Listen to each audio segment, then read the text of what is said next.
Y'all, with the anniversary of the BP oil spill just a few days ago, it was making me think back to when all that had happened. My good friend Boudreaux and our friend Tip had gone down there to see if they could help. They have a lot of experience with coastal stuff and all.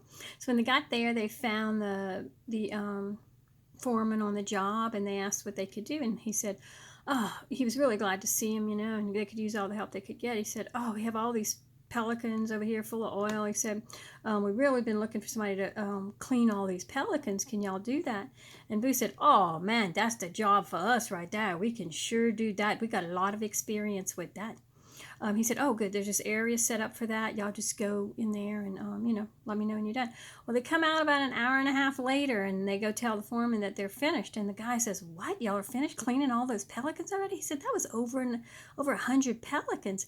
He said, I can't believe y'all finished so quickly. That's awesome. He said, oh, yeah, man, that was no problem for us at all.